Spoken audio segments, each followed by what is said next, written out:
Of course, ma'am. We're coming up to you. Well, there's no one here yet, and the floor is completely engulfed. We're on the floor, and we can't breathe. Okay. And it's very, very, very hot. Okay. All I see is smoke. Oh, please I'm going to die, aren't I? No. Say your... I'm going to die. Ma'am, say your prayers. And we're not going to... We're going to think positive because you got to help each other get off the floor. I'm going to die. I know. It's so hot. I'm burning up. Hello? Help! Hello, ma'am?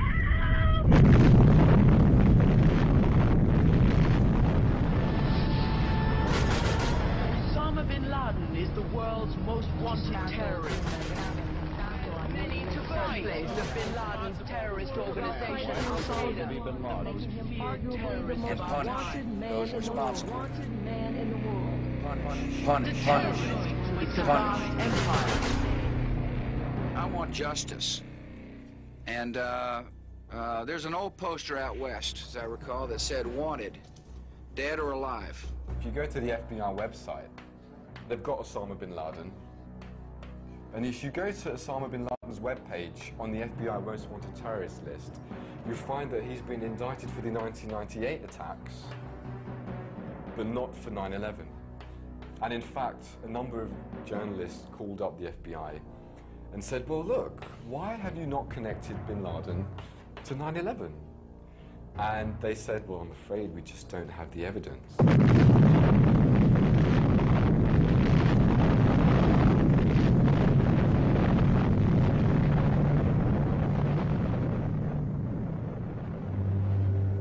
And that's just the beginning.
September 11th, 2001, I was employed by a company called Eurobrokers, and our offices were on the 84th floor of the South Tower, which was the second building to be hit that day with an airplane.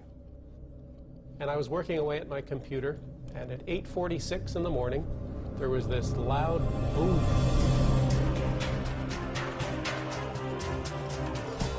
At 8:46 and 40 seconds, American Airlines Flight 11 hits the North Tower of the World Trade Center, causing extensive damage between the 93rd and the 99th floors.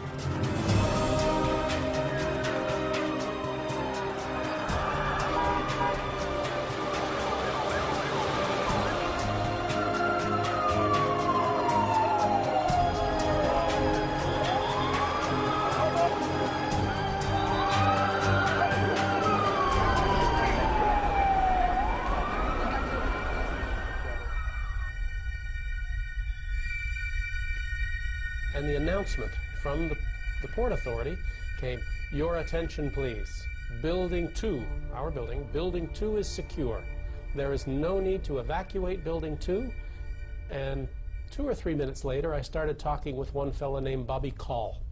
And Bobby told me that he had been down about 8 floors, 10 floors, heard the announcement, and had come back up. And as he was telling me this, boom, boom, this double explosion, and our building shook. At 9:03 a.m., United Airlines Flight 175 hits the South Tower.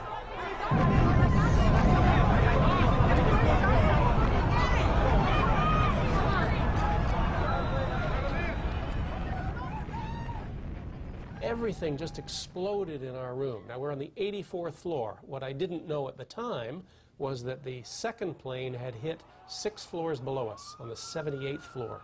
So we're 6 floors above impact.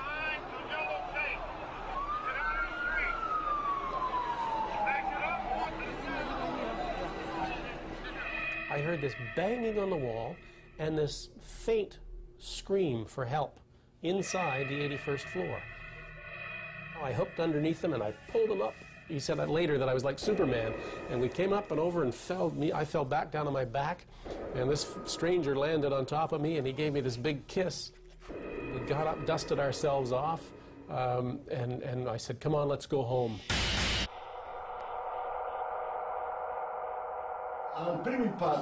The two towers shake considerably with the first impact, but they immediately return to their original structural position. Why?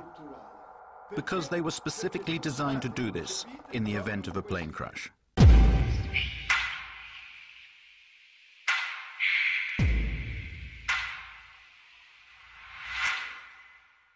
Towers were very solidly built. It's like a tree. You see, when you bend a tree, you have all these fibers in the tree, but they're interconnected. So when the tree bends, it can handle that motion.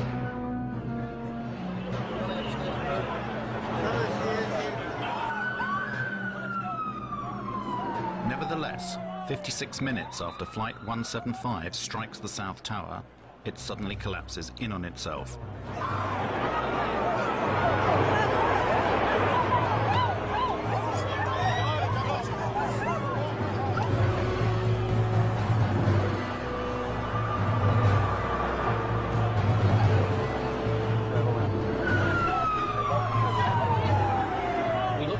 Trade Center, the tower that we just come out of, we started to see it, boom, boom, boom, boom, move.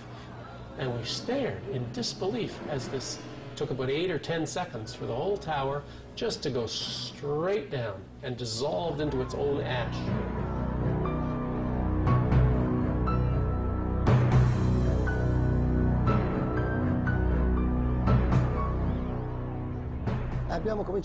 We started to go in, and all of a sudden there were people jumping from the towers. One jumped down and hit a fireman.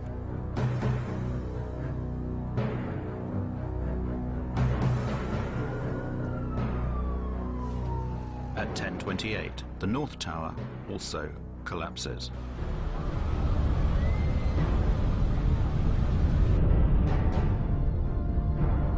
I threw away my oxygen mask to make me lighter. I started running because when I turned around, I saw the tower coming down. Then there was all this dust that got me. Do not hit anybody as you drive.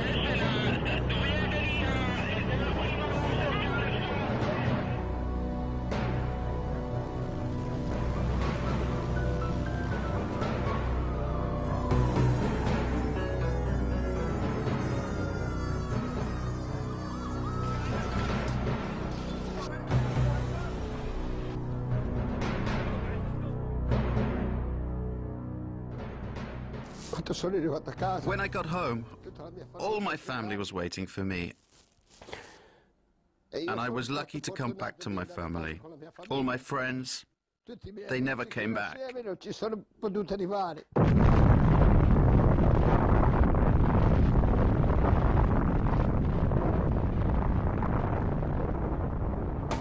The official justification for the inexplicable collapse of the Twin Towers was written by the National Institute of Standards and Technology.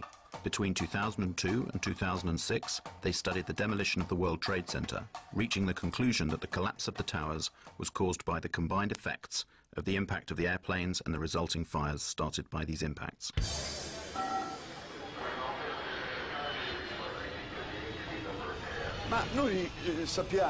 We have been told by the very people who designed and built these towers that they should have resisted the impact of more than one airplane.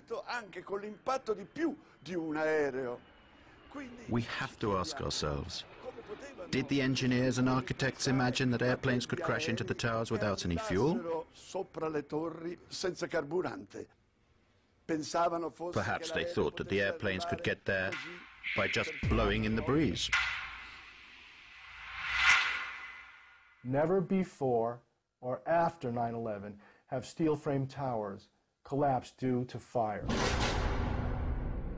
Nel 2005 a Madrid. In 2005, there was a fearsome conflagration in Madrid. A skyscraper went up in flames. It was a huge torch that kept burning for 20 hours. 20 consecutive hours. But in the end, the load-bearing structure remained intact. The skyscraper did not fall down.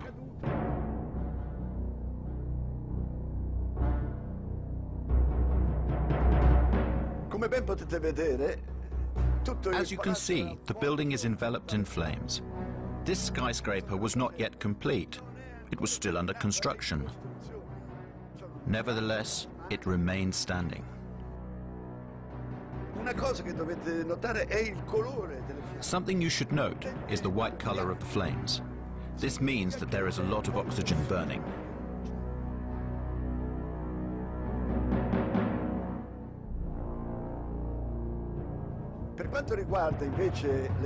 If you look at the flames coming from the two towers in New York, we can see instead that the flames are dark red and the smoke is black. The fires that were burning in these towers was a dark gray, a heavy, almost black gray smoke coming off. This implies an oxygen-starved fire. Nevertheless, 55 minutes later, the whole tower collapses.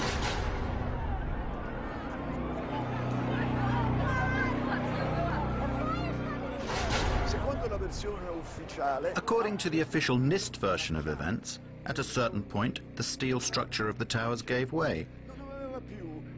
It no longer had the structural strength that it had at the beginning. And all of this was supposed to be because of the immense heat. And here is something difficult to explain. We know that at some point certain people managed to walk down from the top of this tower and cross the point where the fire was strongest. Somehow they reached the bottom of the tower. How did they manage to do that? I don't know. When I looked down there, I didn't see flames. I just sensed that it was the right thing to go and try and test it. We would go as far as we could until we were stopped by flames. And when we came to the 78th floor, the last layer was standing, but it was cracked. And there were flames licking up the other side of the wall like this. It wasn't a roaring inferno. I sensed that the flames were maybe starved for oxygen right there, you know, in the interior. We kept going, and we got onto the 74th floor. When we got down that far, normal conditions. The lights were on, fresh air coming up from below.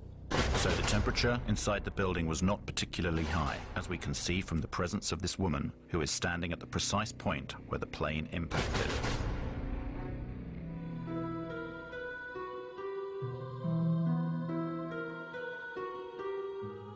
In order to verify the way the buildings collapsed and how the heat had affected the steel, NIST commissioned numerous tests, some of which were conducted by a company called Underwriters Labs.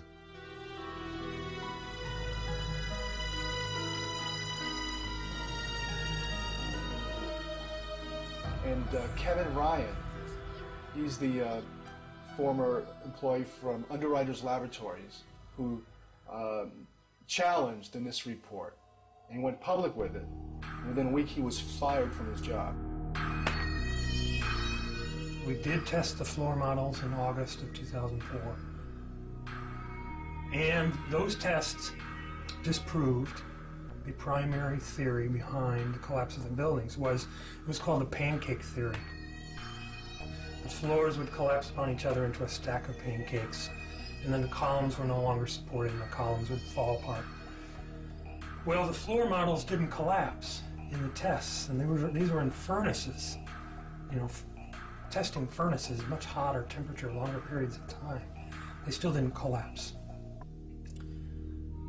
So, yeah, a few months later, the government put out an update on their report. And they stated not only that the floors did not collapse, but they had done tests on the few samples they had saved from the fire zones. And those tests proved that the temperatures were very low.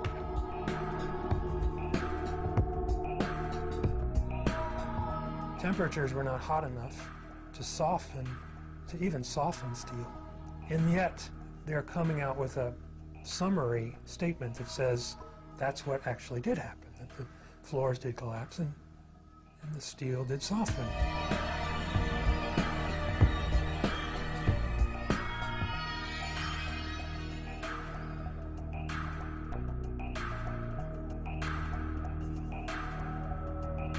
So they either downplayed those results or ignored those results, and they ended up putting it all in a computer. Thanks to computers, NIST managed to straighten this problem out, and the old pancake theory was replaced by the inward bowing theory. According to the Institute, the heat weakened the floors, which started to curve downwards. The external walls of the towers also curved inwards until they could no longer bear the weight of the structures above, causing the towers to collapse. Their final theory is almost entirely computer-based. And the computer itself is not really accessible. They haven't given it to us to examine. After having investigated it more over the last year and a half, I found that yes, they did contradict their test results, but additionally they also did manipulate the test parameters. They doubled one thing, they cut something else in half. For example, their story says that aircraft combustibles were at 13 tons in the aircraft cabin. The FAA says it's more like an average of 6.5 tons. It's double. So they double it. They double the time that their computer model exposes columns to fire, 90 minutes instead of what we know is 45 or 50 minutes in both of the buildings, actually. And they double it. They cut something else in half. And they double it. One of the things that particularly struck me was the incredible speed with which the towers came down. There was something truly inexplicable about the speed of the collapse. If we dropped a weight from a height of around 400 meters, which was the height of the towers, the time it would take to reach the ground, supposing that there was not even any air resistance to slow down the speed of the fall, would take approximately 9 seconds. It took about 8 or 10 seconds for the whole tower just to go straight down. The impact was at about 2/3 of the way up the tower. Even if the section above collapsed suddenly due to the structure giving way, and even considering that the impact of the section above was enormous and therefore in some way weakened the resistance of the structures below, it is clear that, due to the resistance of the undamaged part below, this tower should not have fallen at such a speed. But it fell as if there was nothing below it, whereas there was an enormous structure below, a resistant structure that should have slowed down the speed of the collapse considerably.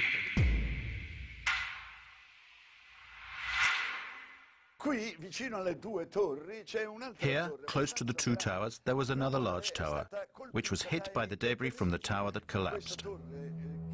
This building, this huge, it was this 47-story building, was never hit by a jet.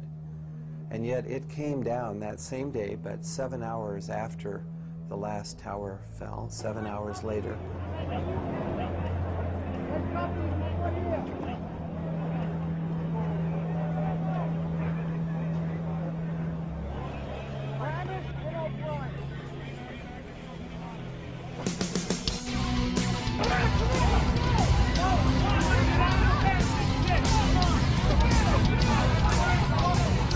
Measure the time of fall.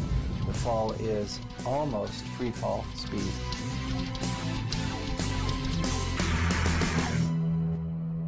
The collapse of the North Tower inflicts some damage to Building 7, causing fires to ignite on a few floors. Even the official version admits that fire has a low probability of causing the collapse. But why does total collapse take place? And why does it occur at free fall speed? As I saw the collapse of World Trade Center 7, I realized this was something that needed to be studied and could not be ignored. Building 7 and the Twin Towers share one utterly bewildering similarity: the presence of molten metal found in the debris of all three buildings weeks after the collapse.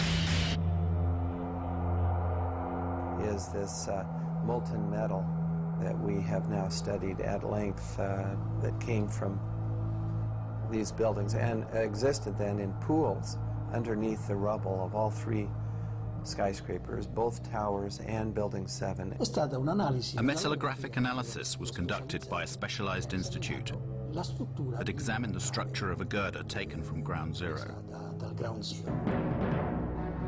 Quando sono state sfilate queste travi, la parte che era sotto le macerie pare. When these girders were extracted from under the rubble, it seems as if parts of them had melted. This is totally inexplicable because the temperatures reached by the fires could only have been 800 degrees at the most. To melt a steel girder, you have to reach temperatures of around 1600 degrees. How could this be?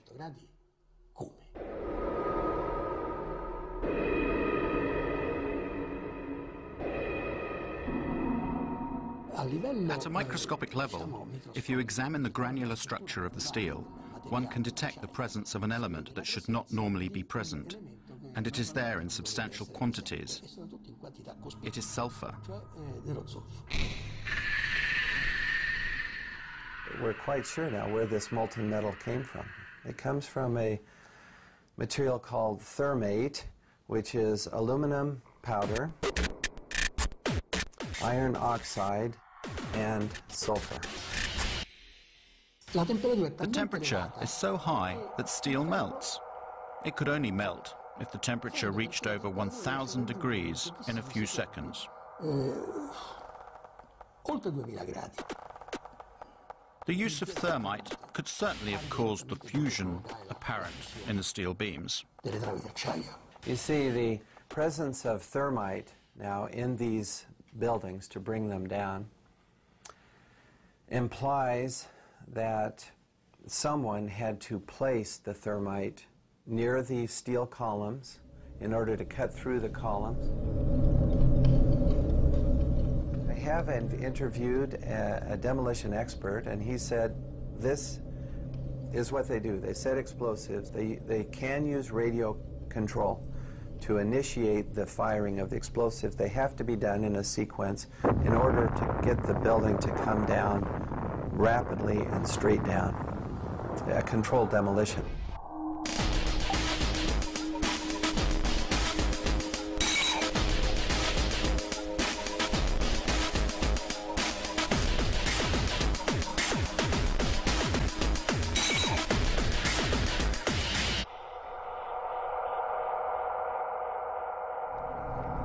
Scientists, we look at different hypotheses, different explanations, but then we have to look at all the data to see which explanation fits the best.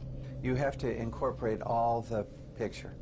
Yes, you may take an isolated fact like the plume and say, well, perhaps that was a high air pressure that somehow blew a window out, but that will not account for the molten metal or the sulfidation or the molten pools.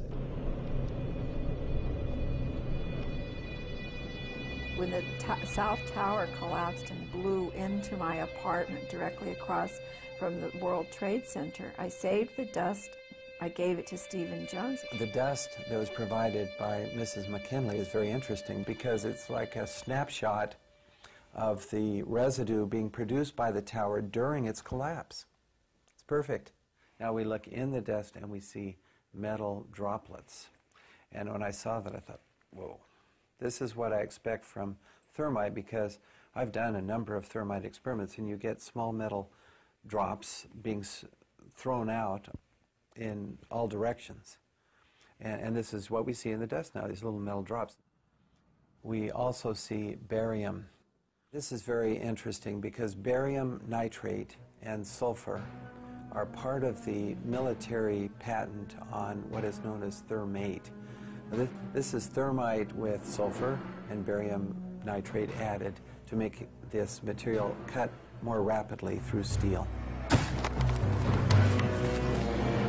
Now, barium is a very toxic metal, so one would not ordinarily expect this to be present in the large concentrations that we see. Well, the fact that we see it in these and in the dust is a very strong indication to me that the military form of thermite that has been used. The turned out that literally dozens of firefighters and emergency medical workers had given testimony that they had heard 1, 2, 3, 7, 8, some said 10 explosions going off in the building. Some of the people in the buildings reported that they were banged around and knocked downstairs by explosions. Other people testified to seeing flashes, and many of them said, it looked just like on TV when we see them bring down buildings with explosions. We saw the flashes, we saw the demolition rings, we heard the sounds. I worked there for 20 years and I was a janitor, the person that cleaned all the floors. The building has 6 up-levels of basement. The support companies for the cleaning of the World Trade Center were located on Big 1. While I was there at 8:46, all of a sudden we hear boom, an explosion so hard that pushed us up. When I went to verbalize it, like 6 seconds after, we hear that boom, that impact all the way on the top. So 2 different events, and at that very moment when I said, oh my God, a guy comes running into the office, and this guy had his hands extended, both arms like this, and his skin was pulled totally from both arms, and it was hanging from the top of the fingertips like it was clothing. And I thought at that time that it was clothing. And when I went to say something, I realized, I looked at his face, I realized that he had missing parts of his face. He had, on that particular day, the only master key. He went up with a master key, unlocking door after door so firemen could get in, and he himself, I think he said, brought out 15 or 20 people. So I started opening the doors of the stairwells so people could escape. Willie was made a hero, and he was at the White House, and we have a picture of that, of George Bush honoring Willie Rodriguez for being a hero. We hear boom, boom, boom, different explosions. And I asked the fire department, I said, what is this explosion? And what they said was, maybe it's the gas tank from the kitchen. No, the kitchens were all electrical, so that didn't make any sense. I heard a loud explosion, an explosion that I had never heard in my whole life, an enormous explosion. My ears were hearing loud explosions at ground level, very mysterious. Explosions that seemed to be at ground level as opposed to high in the air. There's no question in my mind that those buildings, based on the law of physics, could not have collapsed without the assistance of a bomb. No! When I hear another explosion, no! I think it's a bomb. Willie has taken the really 180% turn of events, saying here that President Bush, who had honored him being a hero, he's named on this lawsuit as accusing Bush and Cheney and Senior Bush and others of murder. And he's not doing it for any monetary gain, because this has just cost us everything. Willie has lost his home, lost his job. Right now, his goal is to find out the truth.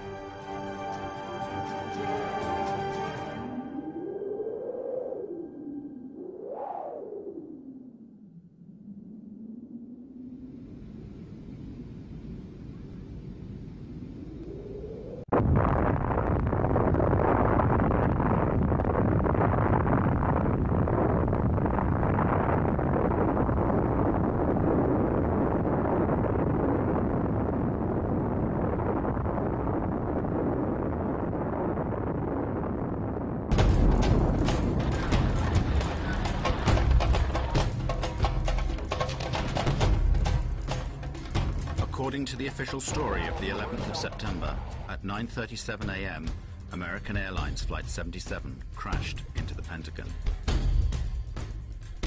This rare footage shows the scene immediately after the impact, an hour before the entire structure collapsed.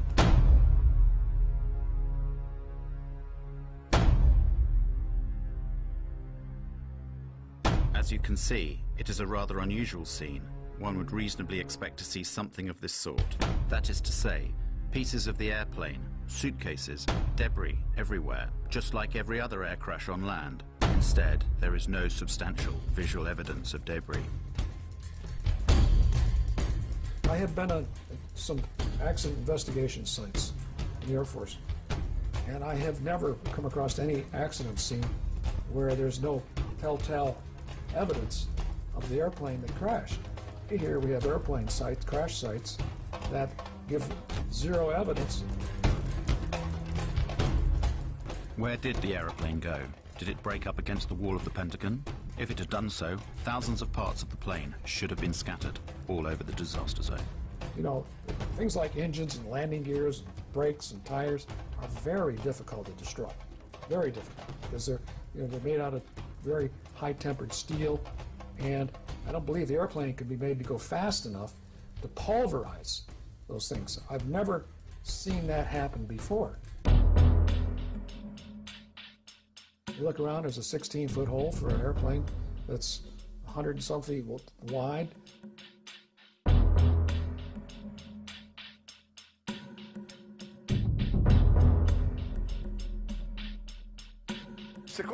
According to the official story, the American Airlines Boeing 757 disappeared inside this hole.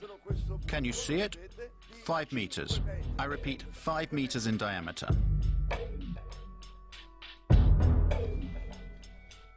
Let's make some calculations. A Boeing 757 is, including its wingspan of course, 38 meters wide.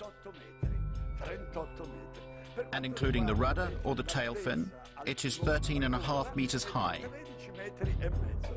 To get all of this huge aircraft into a hole 5 meters wide seems rather implausible to me. In this picture, we can see a row of windows on this side and another row on that side. They should have been smashed and destroyed by the wings, and instead they're intact. These windows aren't even broken. For years, the military refused to answer the questions of an increasing number of people who rejected the official version. When the French journalist Thierry Meyssan published the book The Incredible Lie, utterly surreal explanations were put forward to shut the detractors up. One of these maintained that the airplane had been vaporized by the speed and the force of the crash.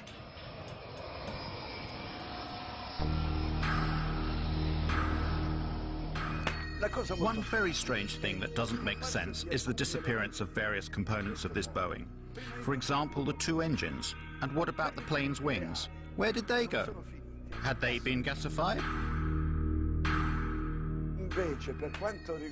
Instead, we are told the fuselage remained intact, and it smashed through the whole outer wall of the Pentagon and emerged through the other side, destroying a number of columns.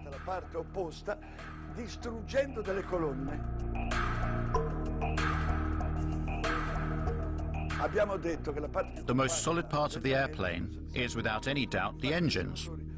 In fact, these engines are made of a titanium steel alloy. It is so tough that it doesn't even melt at 3,000 degrees centigrade. Well now, in this wall we should be able to see, if nothing else, the holes made by the 2 engines that smashed into it. No, there is no sign of them. The 2 holes that we'd expect to see are not there. And there's no indication of the wings hitting anything at the Pentagon? Like you had at the North Tower? You can see the outline of the aircraft, the 25-degree bank angle. You can clearly see the outline of the number 1 engine, fuselage, and number 2 engine. It's a 25-degree bank. The wing dihedral is up in flight, and you can clearly see the outline of that airplane. But you can't find anything like that in the Pentagon. You can't find anything like that in the Pentagon.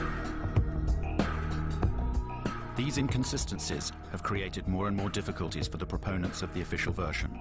So, while the military kept silent during this debacle, various photos of airplane debris found on the external lawns and along the supposed route of the airplane within the building started appearing in newspapers and on the web. Va bene, niente gassificazione. Very well, they admitted there was no gasification, but another theory was immediately put forward. It suggested that in order to enter a hole 5 meters wide, at a certain moment, the airplane somehow closed up its wings, just as dragonflies do. The plane entered the hole. Oh look, there they are. The engine and the other pieces of the plane were found there.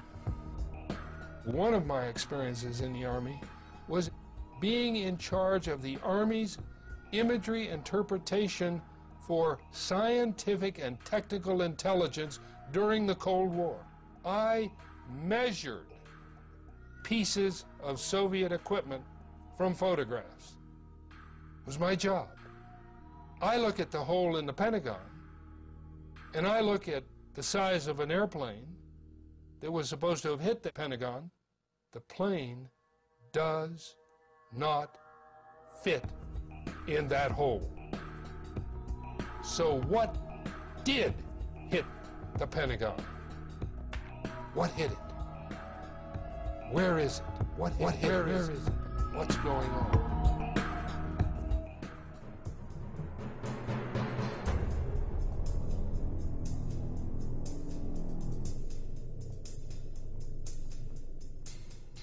General Arnold, that very morning, immediately after that alleged impact, ordered one of his fighter pilots to fly over and down to the Pentagon to look and see what he saw and to report back to General Larry Arnold himself. At that time, Major General Larry Arnold was Commander of Aviation at NORAD, North American Aerospace Defense Command, in charge of protecting the United States and Canada. His fighter pilot reported back to him that there was no evidence, zero evidence, of an impact of a plane at the Pentagon.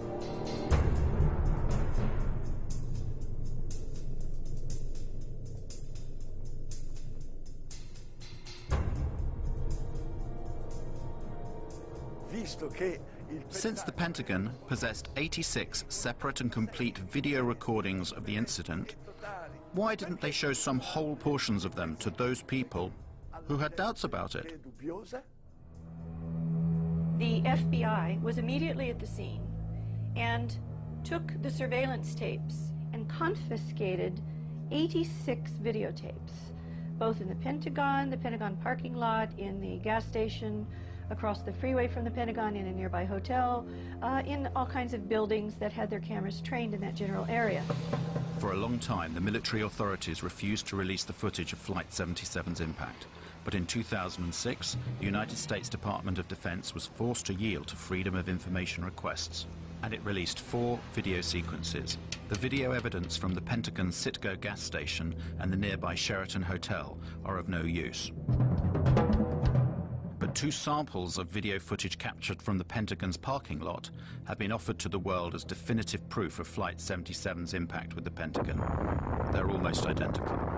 Jet engines don't emit white smoke. You have some white smoke would come out of the aft end of whatever kind of vehicle.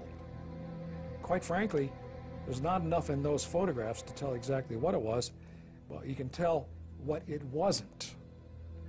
And it didn't have the size as compared, if it was a real 757-200, it would be much bigger than the vehicle we do see in the picture.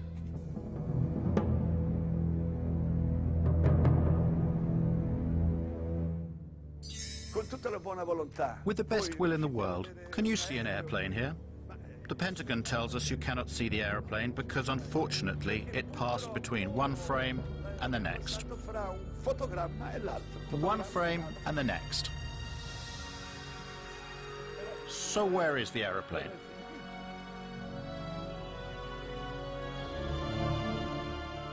According to FBI agent Jacqueline Maguire, as you can see in this affidavit, only one camera took pictures of the scene, and those are the frames that we've already seen.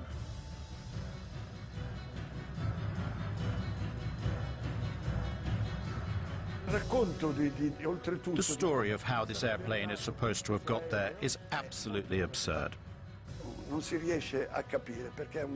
One cannot imagine how, in order to get down to the height of the Pentagon wall, it was able to make a 270-degree turn at a speed of approximately 800 kilometers per hour.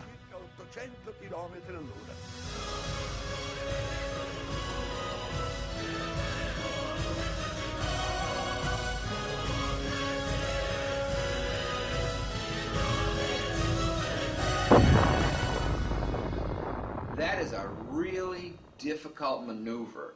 And what I will say to you is that an experienced pilot with thousands of hours probably would have to take between 10 and 20 attempts.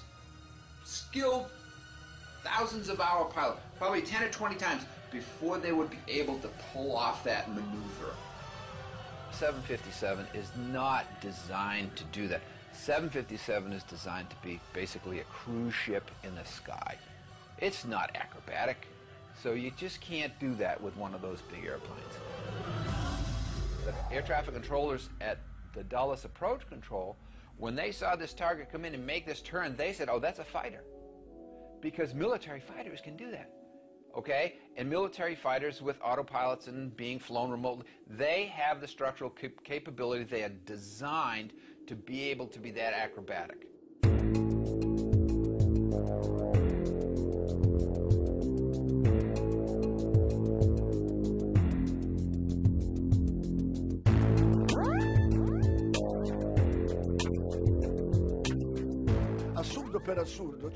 Absurdity of absurdities. There is also the height at which this aeroplane was flying to be explained. It is supposed to have followed the lie of the land at 6 meters from the ground for 1 kilometer, managing also to jump over a hill. Then it went over a roadway, and it finally got there without making any other turns because by now there was no more space.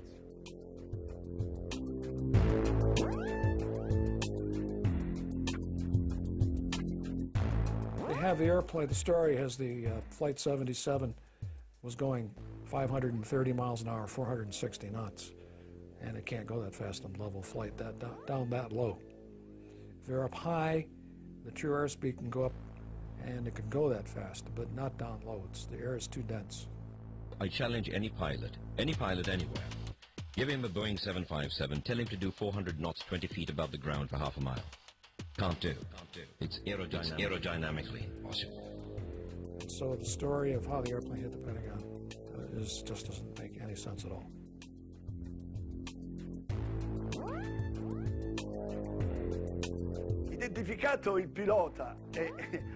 After Hani Hanjour, the plane's pilot, had been identified, his flight instructor declared that his student was not even able to fly a small single-engine aeroplane. These guys didn't have the experience to make that kind of maneuver, even if the airplane could fly that. The man could not fly at all. There's no way you could possibly come out of a 172 and fly a jet that you've never flown before. That's like showing me how to carve up a Christmas turkey and then say, go make a heart transplant.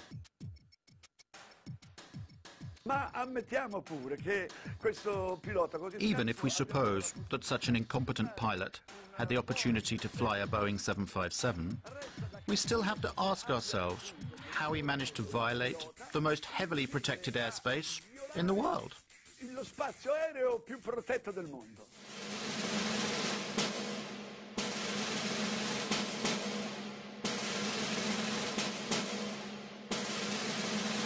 No untracked aircraft get near the Pentagon and near the White House.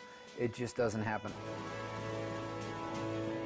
In Washington, D.C., we have one of the most restricted airspaces in the world. It's called P-56. It has a separate radar tracking system and a separate military response system. P-56 is that restricted airspace that is around the Pentagon and the White House, and it is a highly, highly, highly sensitive area. There are supposed to be no unknown aircraft that can go through there. That has an air defense identification zone in a 50-mile radius around D.C., and then it has a protected zone 17 miles around the Washington Monument and an inner protected zone 3 miles around the Capitol. That space is essentially unbreachable. It has to be because of the importance of the buildings there. It's like an aviation no man's land. Nobody goes in there. Nobody. They have F-16 and F-18 jets at Andrews Air Force Base about 10 miles south of D.C. They also have the 113th National Guard Air Wing at Anacostia Naval Air Station that can send scrambler jets up in a very short period of time. Both are in place that day. Neither one responds at all until after the Pentagon is hit.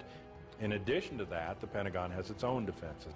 If a plane, any kind of a plane, was coming in towards the Pentagon, why didn't the anti-aircraft missiles batteries that are there, why didn't they fire to protect the building?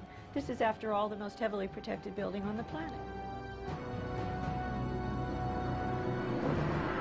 That craft had to have been a military craft, because only the military craft put out a signal. It's called an Identify Friend or Foe IFF device. And only the military craft would be allowed to approach the building. The two radar systems that the military radars, defensive radar systems, read are a civilian transponder and a military transponder. Military transponder is called IFF. Civilian aircraft do not have an IFF transponder. They are not given that capability, okay? So if there was a 757, American 757 that went into the Pentagon, for example, and it shut off its transponder, it didn't have a military IFF transponder on it. So it was a primary target. It's a primary target going into that airspace, should have been shot down.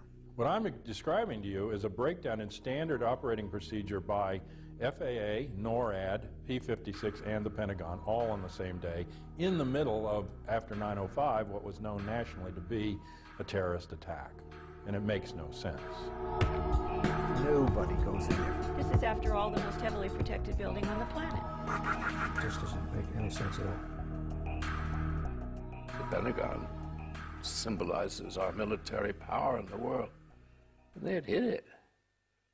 And to this day, nobody knows what they hit it with, whether it was an airplane or whether it was a missile.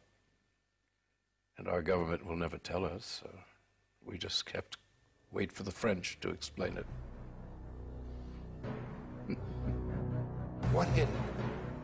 What's going on? There is nobody anywhere at any point in this entire investigation that has said that is positively American 77. They suppose it, they presume it, they assume it, they say this is what we think it is. The controller, Daniel O'Brien, who saw the unidentified blip coming in from the west at a high rate of speed, had no way of knowing what it was, because the primary was a primary return only. The secondary radar, the transponder, was turned off. In order to identify a primary radar target, you have to have two-way communications between the pilot and the air traffic controller, and the pilot has to report over a certain geographical location, or you have to be able to tell the pilot in the airplane to make a series of turns. And then the radar controller can look at all of the primary targets on his or her radar scope and say, there's an aircraft, there's a target that just executed the turns I told. Now I can positively identify the aircraft. That never occurred. It's huge. Now, if Flight 77 really did go off of the radar screen for 36 minutes, according to her testimony, then the airplane was no longer flying. Or it was low enough that it was out of radar coverage. One of the two. So, was the airplane landed at some place, some remote field? Then it does make sense that they'd lost the airplane for 36 minutes. But other than that, there's very little explanation for that. In the light of what we've seen and heard, it seems that the official version of 9/11 is not sufficient. We want the facts to be explained to us, and above all, we want them to be properly investigated. Basically, we want someone to finally tell us the truth. The United States government spends $892 billion per year to defend its citizens and its territory. It is the best protected country in the world, as President Bush has said. Nevertheless, on the 11th of September, the heart of America was attacked from the sky, and 3,000 helpless American citizens were killed in their own cities.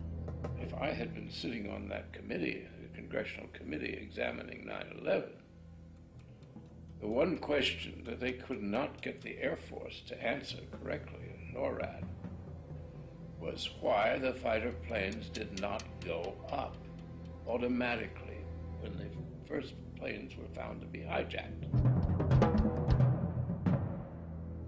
Anytime an airliner goes off course, or loses radio communication, or loses its transponder signal, anytime any one of those three things happen, the aircraft is supposed to be intercepted. On 9/11, all three of those things happened, and still there was no intercept. Those planes flew around for from 20 minutes to an hour and a half without ever being intercepted. We have direct contacts with our air defense colleagues by means of direct connections that are controlled by this touchscreen apparatus. By pressing just one key here, the call is sent, to which the operator of the defense, in this case, answers directly. In the time it takes to answer the telephone call, around 2 to 3 seconds, the information can be already exchanged.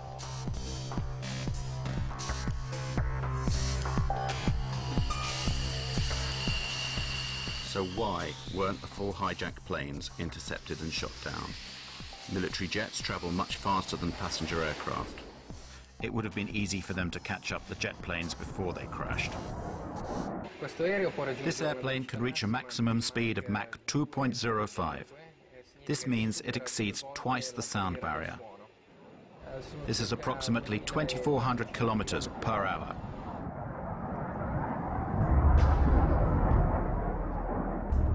In the northeast of the United States, there are as many as 16 Air Force bases. Why weren't the Boeing jets intercepted? The official story argues that air defense was informed too late. One of the biggest lies is that the FAA guys were incompetent. When we lose an airplane, we take action. We do not sit, we do not delay, we go to protocol. Boom, boom, boom, boom, boom.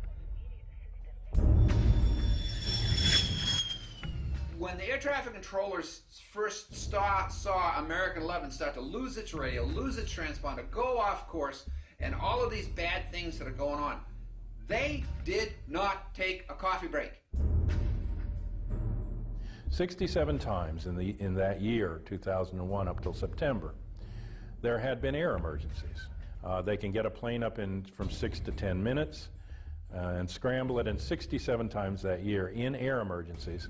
But there was not an instance where an air emergency went ignored for long periods of time until 9/11.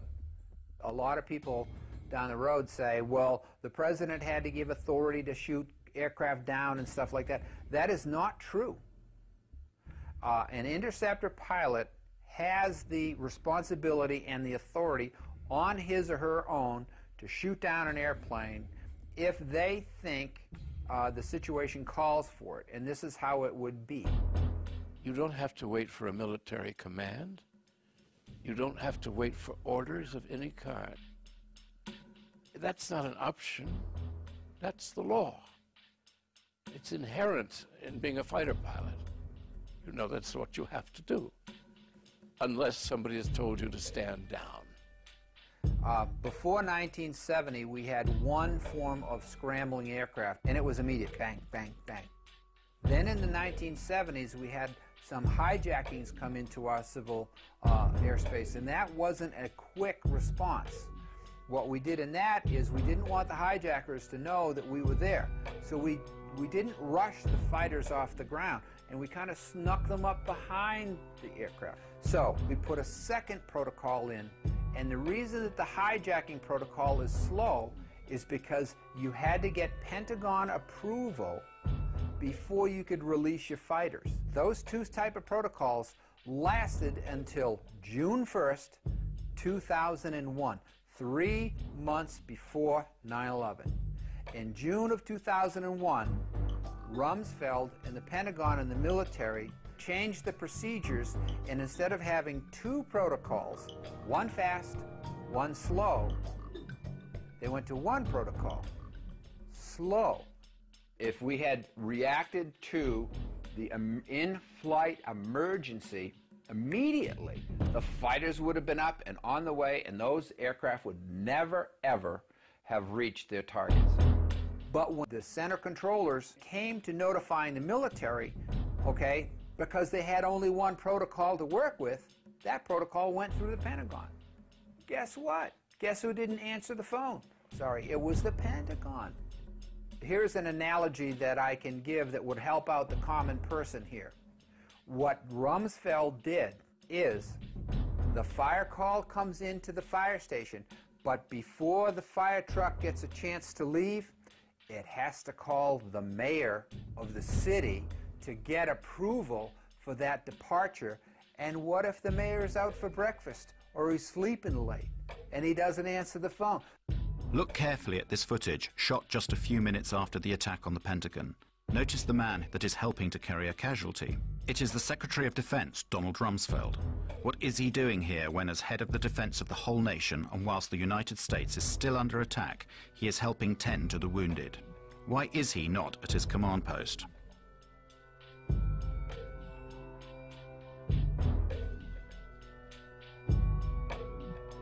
The phone calls went to the Pentagon. It went through the military, and the military was sitting there saying, oh, hey, don't answer, don't answer that phone, whatever it might be.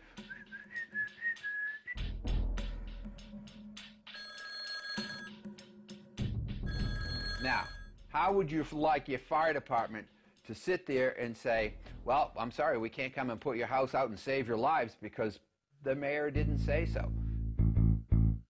And on 9/12, they changed the protocols again back to the first protocol, which was the fast scrambles, and that's what it is today.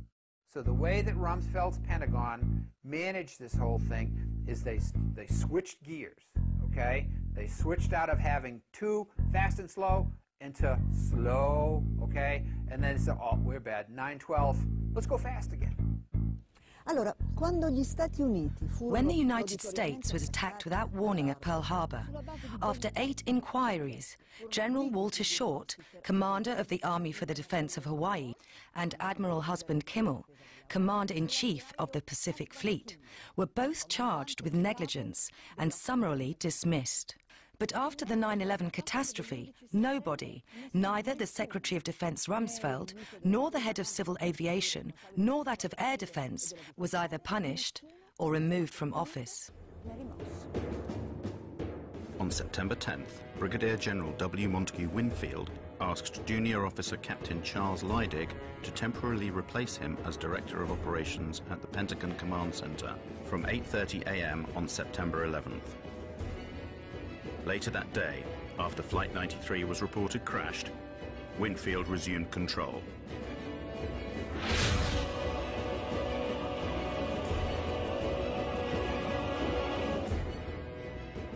Captain Leidig had only just completed a course qualifying him to run the command center.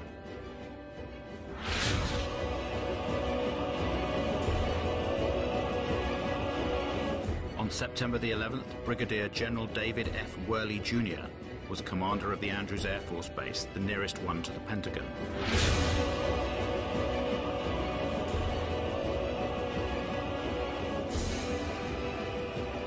On September the 11th, Richard B. Myers, Vice Chairman of the Joint Chiefs of Staff, in the absence of Chairman Shelton, was the temporary head of all U.S. Armed Forces.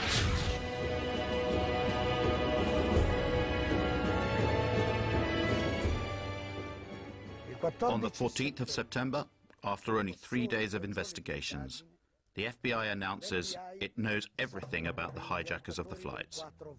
We have, in the last 24 hours, taken the manifests and used those as an evidentiary base, and have talked to many of the families of the victims, and have successfully, I believe, identified many of the hijackers on each of the 4 flights that went down. Let's look at the Lockerbie case. It took 2 years to bring indictments in that case. 2 years. In this case, in only 3 days, the FBI provided the names of all the hijackers without providing any evidence that they were actually on the flights. On the 12th of September, the Attorney General of the United States, Mr. Ashcroft, declares to the whole world that the passport of one of the hijackers had been found, a few blocks away from the ruins of Ground Zero.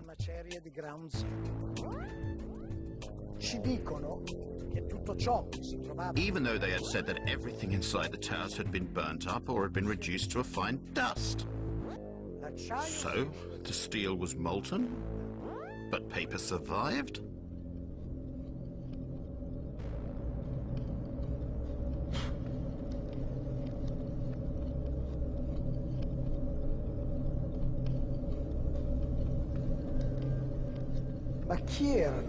Who were these hijackers? The official story states that 15 out of the 19 came from Saudi Arabia, that they were trained in Afghanistan, and that they were Islamic fundamentalists, fanatical Muslims. Al-Qaeda is supposed to be a Salafist network, you know, and Salafism is a very, very Puritan strain of Islam that suggests that we need to follow very closely, to the letter, the activities of the Prophet Muhammad. So, were these people Islamic fundamentalists? The evidence would suggest no. Muhammad Atta was basically not an Islamic fundamentalist. There was always drinking, always drinking. There wasn't wine, it was beer, liquor, whatever. There was always drinking, always. And they had massive supplies of cocaine. Muhammad and all these people that he was with, they were drunk and stoned out of their freaking minds.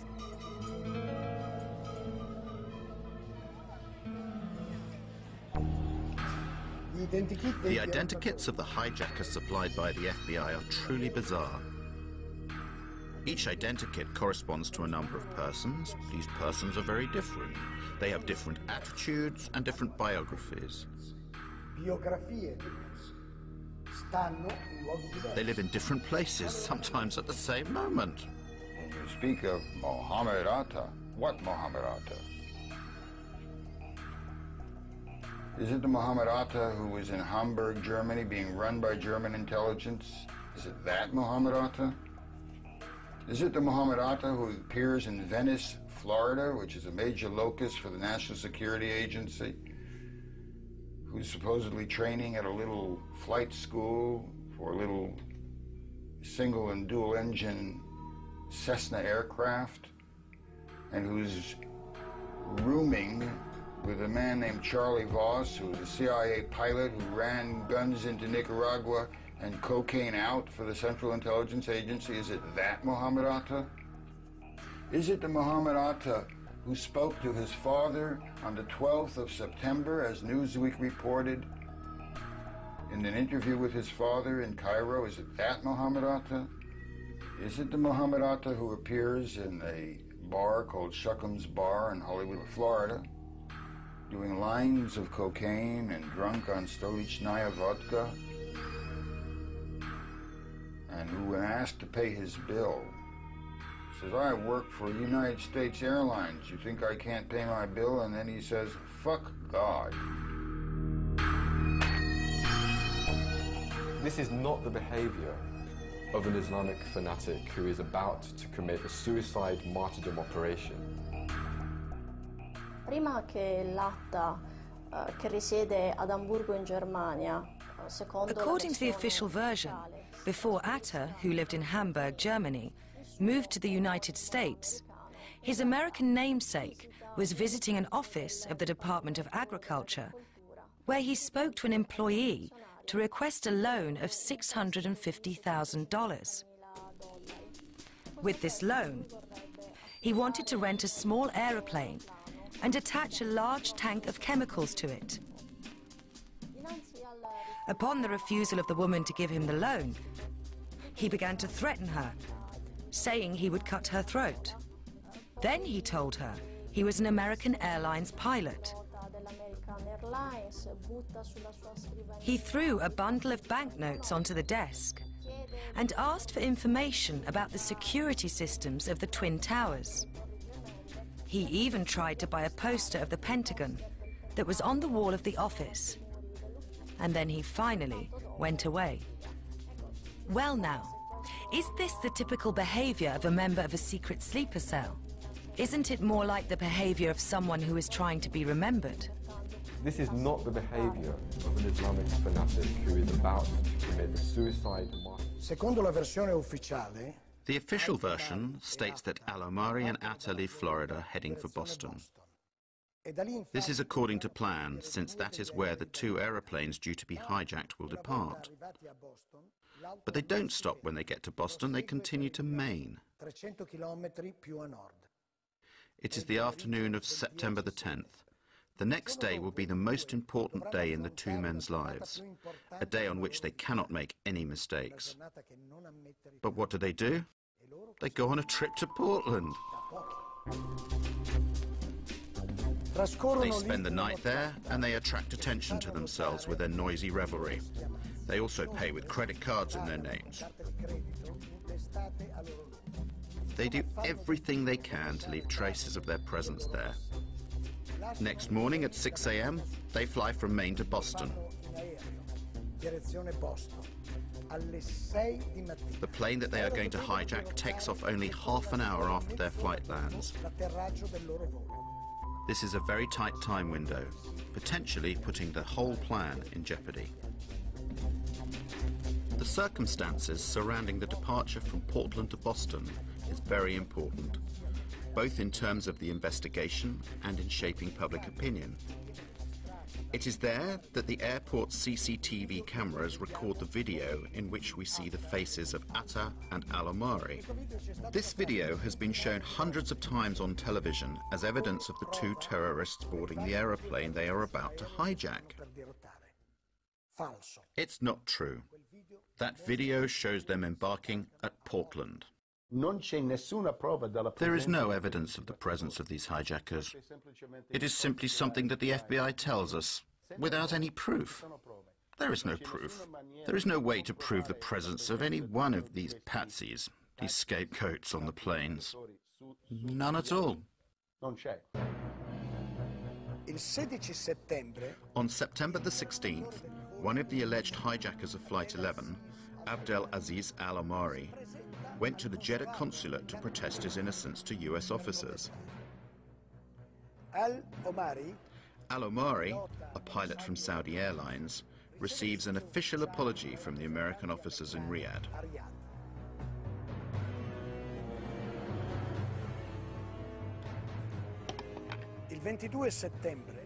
Then, on the 22nd of September, Walid al-Shahiri announces he is still alive. He too is supposed to have hijacked Flight 11. From his house in Casablanca, Morocco, the impertinent al-Shahiri declares his innocence.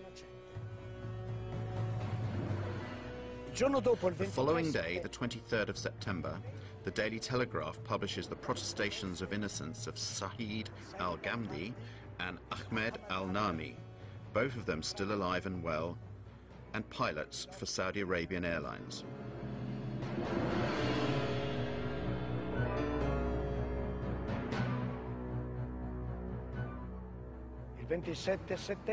On the 27th of September, CBS tracks down Salem al-Hazbi. According to the FBI, he was dead after Flight 77 crashed into the Pentagon. But curiously, he persists in hanging around alive in Saudi Arabia, where he works in an oil refinery.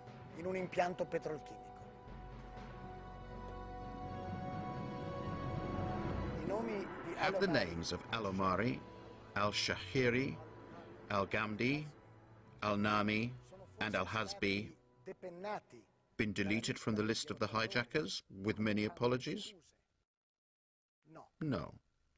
6 years later, these 19 people are accused as being the sole perpetrators of the terror attack.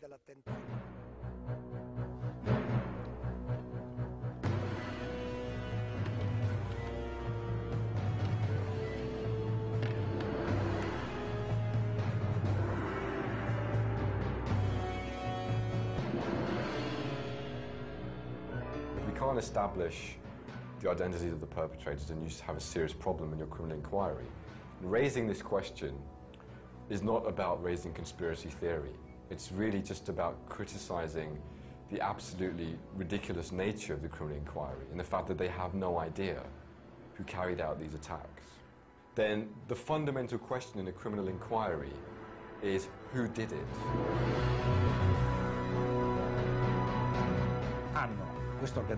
They have this evil organization. They have the leader of this evil organization, bin Laden. They have a secret network in the caves of Afghanistan. It could be the screenplay of a James Bond movie. The first bin Laden videotape that was leaked and that was used by the media to suggest that Osama bin Laden has claimed responsibility. This was a very problematic videotape. There was an analysis that found that it was completely fraudulent. There were a number of issues. There were basic issues such as, for example, Osama bin Laden was wearing a gold ring. Now, in Islamic fiqh, Islamic law, a man is not allowed to wear gold. So why is the head of one of the most militant Salafist movements wearing a gold ring? Doesn't make sense. The video in question, that was found in Afghanistan in very doubtful circumstances by American soldiers in a house that was supposed to have been abandoned by Al-Qaeda, has been questioned for various reasons. For example, a German TV network gave an alternative translation. It is completely different from the one given by the American investigators. They are not apparently claiming a role in the 11th of September attacks, but they are simply talking about what happened on September the 11th. Many of the other videos of Osama bin Laden have in fact a person speaking and an audio track that does not correspond, or that corresponds very little, to what his lips are actually saying.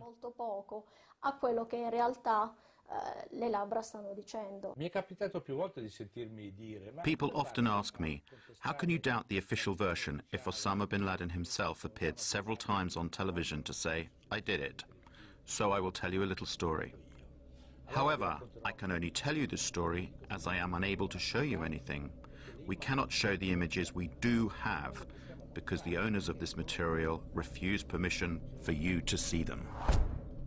In the summer of 2005, the Commission of the European Parliament for Security and Defence, of which I am a member, was invited to a special screening created by the Washington Center for Strategic Studies. We were asked to watch a film which depicted what would happen in Europe if Brussels was hit by a nuclear bomb. 50,000 deaths, 100,000 injured. The reactions of various European governments. Suddenly, footage of Osama bin Laden claiming responsibility for a nuclear attack on NATO headquarters comes on screen. All members of the parliament, myself included, were rendered speechless. American experts from the Center for Strategic Studies were on hand to explain the action on screen. Then a parliamentarian finally said, "Today, we were shown a convincing demonstration of how Osama bin Laden's image can be completely manipulated." They need to fight the bin Laden's terrorist organization, Al-Qaeda.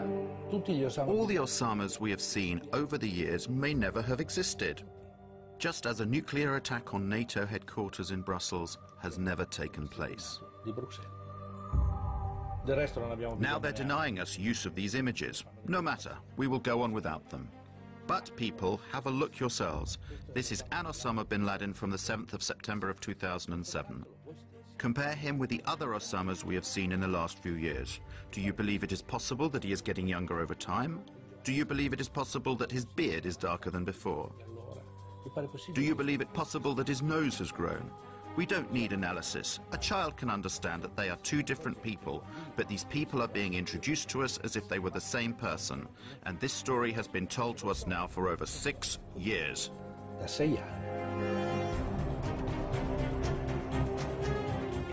Did bin Laden organize the attacks of September the 11th?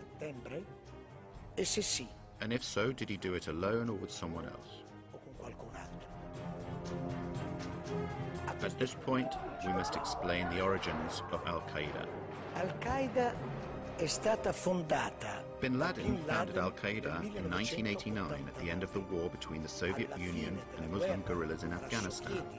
E guerriglieri islamici in Afghanistan. It was after that war and not for that war. So who or what were all those Muslim guerrillas supposed to fight? What did Al-Qaeda mean at that time? And this is very interesting. We'd have to go to Robin Cook, the late Foreign Secretary. In the Guardian article, he confirmed that Al-Qaeda was a term that was invented by the CIA,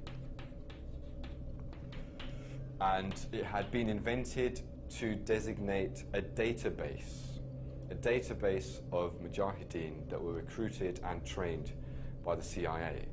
And he's right, because the Arabic word for database, you just have to add this word. It's Al-Qaeda Ma'lumat.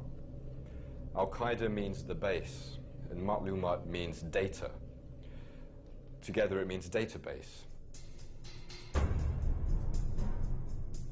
Al-Qaeda is fake. Al-Qaeda is not an organization.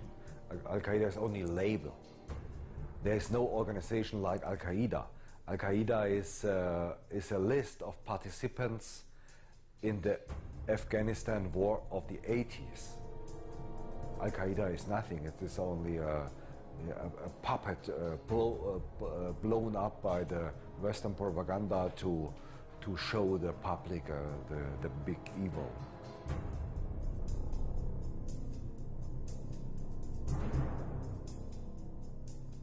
I was chief of the visa section at the American Consulate General in Jeddah between September 1987 and March 1989.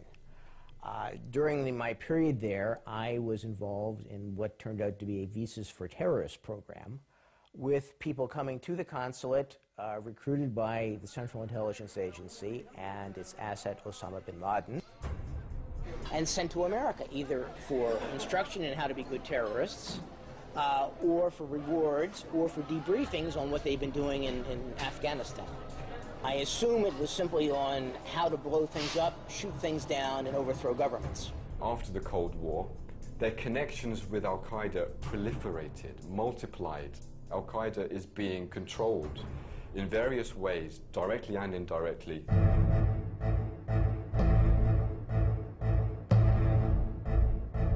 Systematically, Al-Qaeda has been used in various theaters of conflict. So from 1992 to 95, you look at the Bosnian conflict.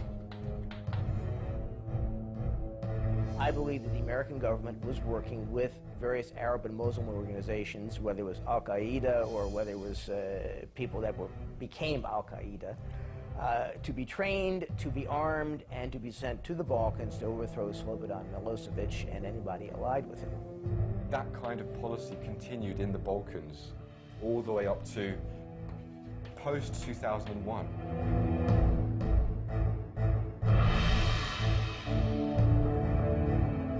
American Secret Services, who only delivered weapons during the war, after the war also engaged the jobless mujahideen on their own payroll. That is a proven fact. There are a lot of testimonies of mujahideen before German courts. They were hired by subcontractors of the Pentagon, namely the private contractor MPRI, Military Professional Resources Incorporated.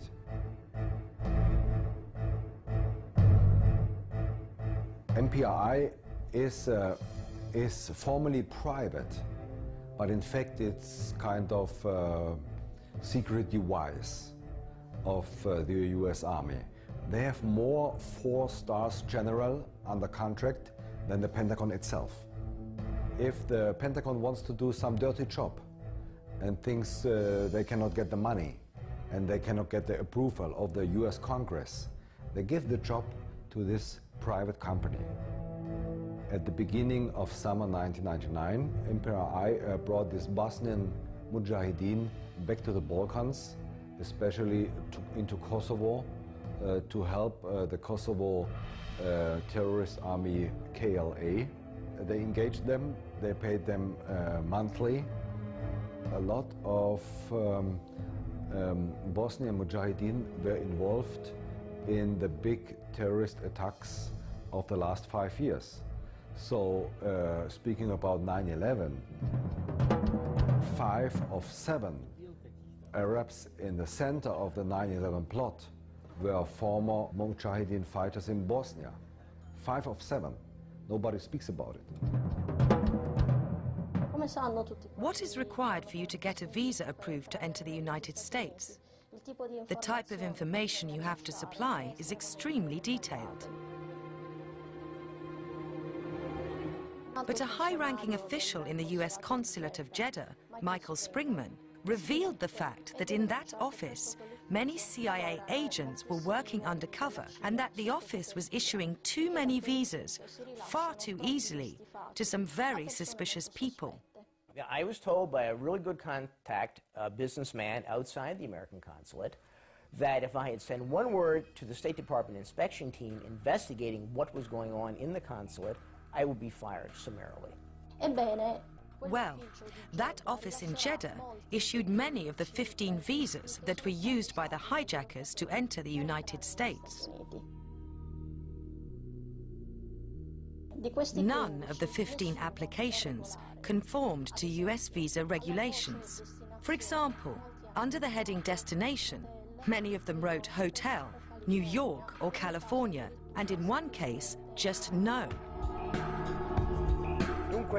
And so, it was common practice to help the terrorists of Al-Qaeda to enter the United States.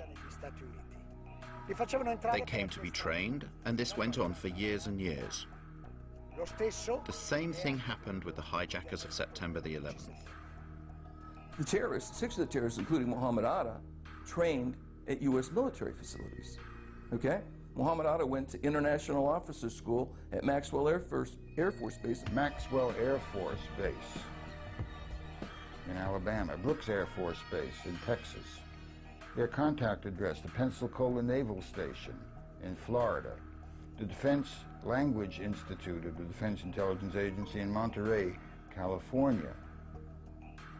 The hands of intelligence, they're all over these people. So, to sum up, the main hijackers trained and fought in ex-Yugoslavia, where they were paid by a company of mercenaries that was connected to the Pentagon. Thanks to the CIA, they got entry visas to the United States. Once they were in America, they did everything they could to be recognized and to attract attention to themselves, since they were sure of their impunity. They trained in American military bases and went to flight schools, although they didn't learn to fly.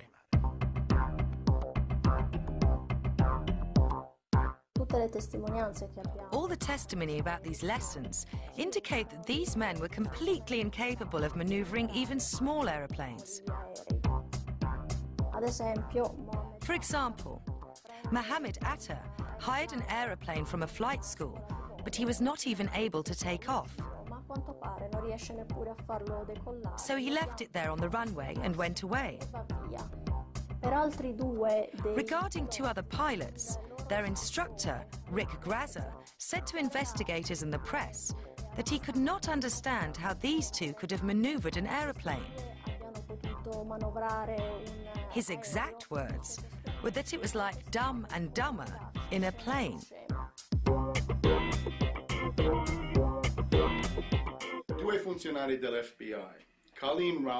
Two FBI agents, Colleen Rowley in Minneapolis in the state of Minnesota, and another who was in Phoenix in Arizona, sent messages to the FBI's headquarters in Washington, saying, more or less, watch out. There are many Arabs here who have enrolled in flight schools. The first person in the flight school that called the FBI took a big risk, because at the time what he was doing was reporting about a customer, a paying customer. And those flight schools depended upon, to a certain extent, foreign pilots. And so now he's reporting about a paying customer. You know, this person is very suspicious. A list of facts that pointed to Moussaoui being a terrorist. He wanted to learn to fly but not take off and land I have never seen such a unusual person seeking flight instruction.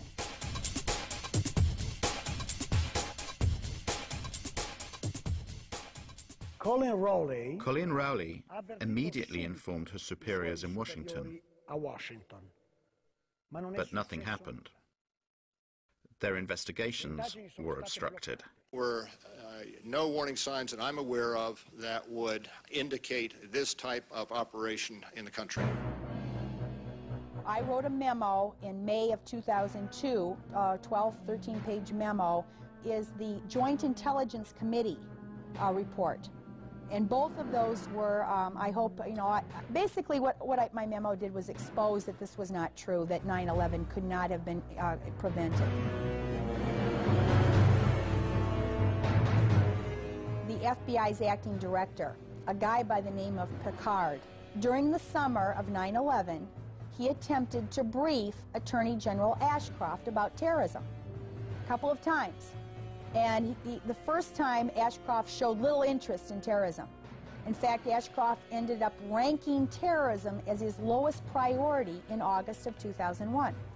At one point, Picard was told by Ashcroft, "I don't want to hear any more about terrorism."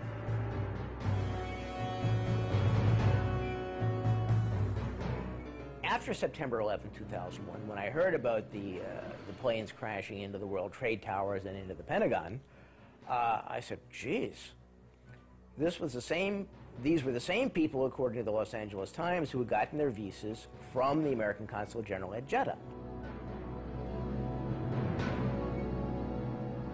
I called the Federal Bureau of Investigation and tell them essentially the basics of the Visas for Terrorists program. I did this. I called and I called and I called.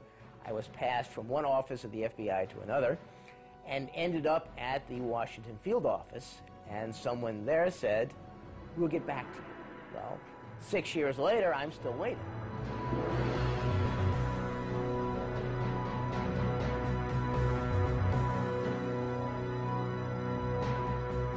We received these audio tapes that were obtained 3 months before September 11, 2001, from a different field office, Iranian informant who'd been on FBI's payroll for 10 years, since about 1991, 1992, in April 2001. And in April 2001, this informant told the FBI that on a separate issue, he had obtained information about Al-Qaeda, bin Laden, issuing an attack in the United States that would involve 5 major cities, and it will involve airplanes, and that the attack was going to take place within the next few months.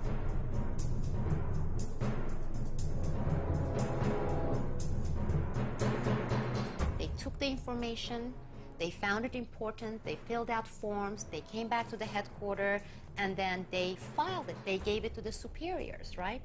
Nothing happened. 2 months later, they met with the same informant again. And the informant asked, he said, "Did you do something with that information I gave you, because it came from really reliable sources?"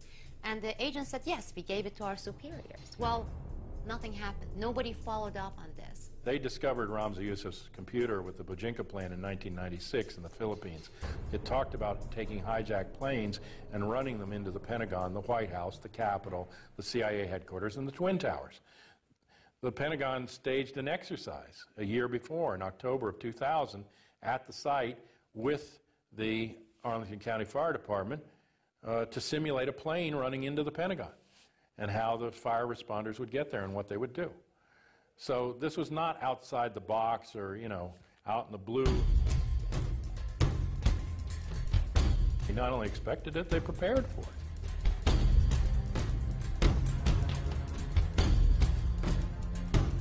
One of the most frequent declarations made by the Bush administration was that these attacks took us by surprise.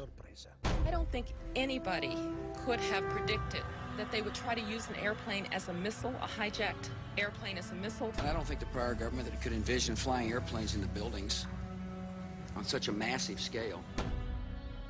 Secondo USA Today, Dal 1999 According to USA Today, in 1999, the American Air Force conducted special exercises 4 times per year in which the hijacking of civil aeroplanes by terrorists was simulated. di aerei civili. The selected targets were the Twin Towers and the Pentagon.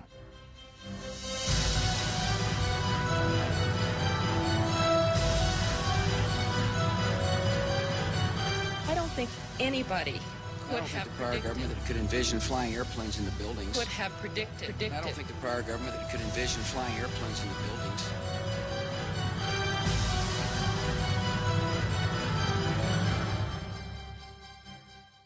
On the 11th of September 2002, the New York Times wrote, "1 year later, the public knows less about the circumstances of 2,801 deaths at the foot of Manhattan in broad daylight than people in 1912 knew within weeks about the Titanic." 5 years after that article, what happened that day is still a mystery. My name is Bob McIlvaine. I'm from Philadelphia, Pennsylvania. I lost my son Bobby, who's age 26, on September 11th, 2001. He had just gotten a job at Merrill Lynch. Already,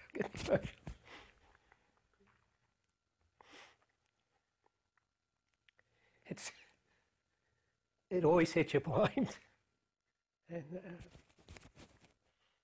don't worry, I'll get over it. But I mean, anytime you just mention that day, it's like the pain just comes shooting up. And of course, when you keep doing this, it's, you think it gets better, but it just never gets better. The conclusions that the 9/11 Commission came to have been very disappointing. A lot of evidence has been ignored. Many witnesses were not called to testify. The final report glosses over a great many key issues. A few days before 9/11, Mohammed Atta received a huge sum of money, about $100,000, money which was delivered by a Pakistani Secret Service officer. And the big scandal is that the 9/11 Commission of the US Congress never interrogated this man and never tried to bring light into the story of this 100,000. While everybody was doing testimony televised to the whole nation, mine was behind closed door. Now, why would they want that behind closed door? That didn't make any sense. Anyway, I told them exactly the same argument that we have here, that we heard explosions, that people were burned, prior the building getting hit by the plane, that these people were alive and they were available to be interrogated. And wow, what a surprise. The final report comes out. They didn't even mention my name, doesn't appear anywhere. They didn't call, not even once, any of the witnesses that we gave them. So you have 17 firefighters, you have 22 survivors, and they didn't call not even one of them. Specifically me as a parent, I have an obligation to find out who murdered my son. The commission gave me nothing. 9/11 Commission was not an investigation. Remember, the entire bin Laden family was on one of the planes later. They'd been collected from all over the United States, and they were whisked out of the country with the speed of light while the Pentagon was still burning. So they asked Mueller, who authorized these people to leave the country? Well, someone in the State Department. Well, can you tell us who? He said, well, I don't recall. I don't recall. Another instance, General Myers. This is later on in the commission. They asked about Moussaoui. Do you recall getting any information concerning Moussaoui? His answer was, I don't recall. I don't recall. I don't recall. Ashcroft, Attorney General. Picard was the FBI head during the summer. He had testified that they had all these warnings 71 different warnings about something happening this summer. And Ashcroft sat there and lied. So I didn't know these things. I didn't know these warnings. We were paying attention to terrorism. No warning signs that I'm aware of. Anybody And I don't think the could prior have government could predicted. envision flying airplanes into buildings. These people lied, and our government protected them. It was obvious they were lying. These people that people were testifying should have gone. Mueller should be in jail. Ashcroft should be in jail. Condoleezza Rice should be in jail. I don't think anybody could have predicted that they would try to use airplanes into buildings. Punish. Osama bin Laden is the world's And punish those responsible. They have this evil organization. They have the leader, bin Laden. Punish. Dead or alive. They have a secret network in the caves of Afghanistan. Tonight, the United States of America makes the following demands on the Taliban. Deliver to United States authorities all the leaders of Al-Qaeda who hide in your land.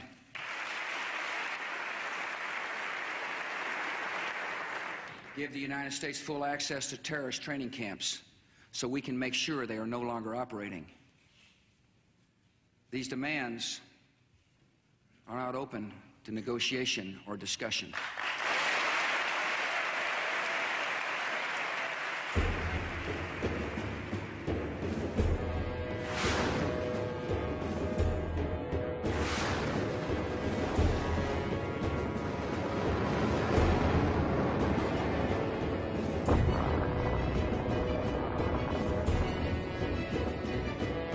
Obviously, they will never catch bin Laden, because then everybody will think the war on terror is over.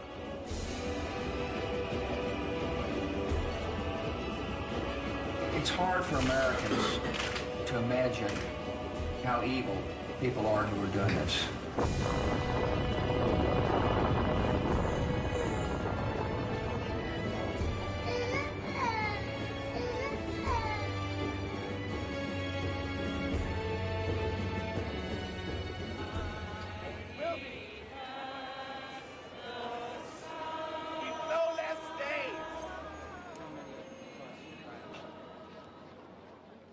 I'm not a conspiracy theorist. I'm a parent looking for the murder of my son. And you have to be a moron to think that 19 Arabs did it. Again, my dogs know better than that. So that's very important. Put yourself in my shoes and think of your child being murdered. And you've never had an investigation. Well, how would you feel if they refused to investigate the murder of your child?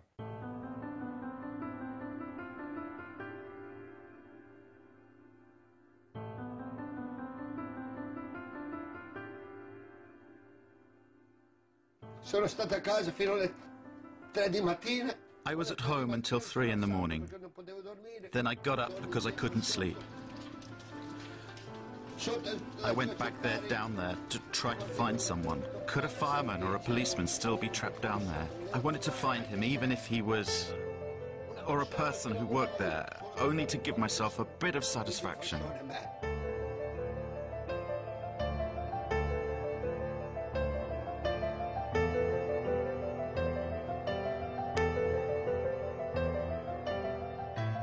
Sono stato laggiù per 9 giorni a fila. I was down there searching for 9 days, but I didn't find anyone alive. I went down there for nearly a year and a half. And if I wasn't down there working and searching, I was at funerals. They took my friends from me. They took my job from me. And I really loved that job. And they took my health from me. I do not want people to forget that day.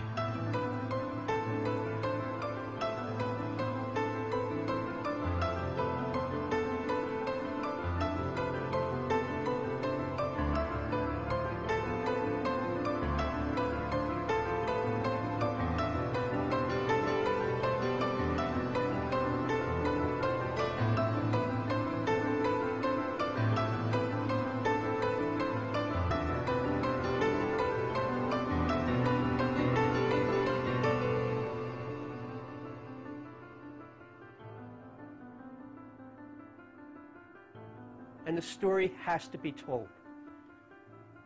problem with Americans, it's like a big iceberg. We live at the tip of the iceberg, and we're afraid of the dark truths of our history. And it's getting worse and worse. Well, this is a real dark truth. It will pull the whole iceberg down, but then hopefully it'll rise back up. But we have to learn the truth, or this country isn't worth anything. All that history is lame, and the people should be ashamed of themselves for not seeking the truth.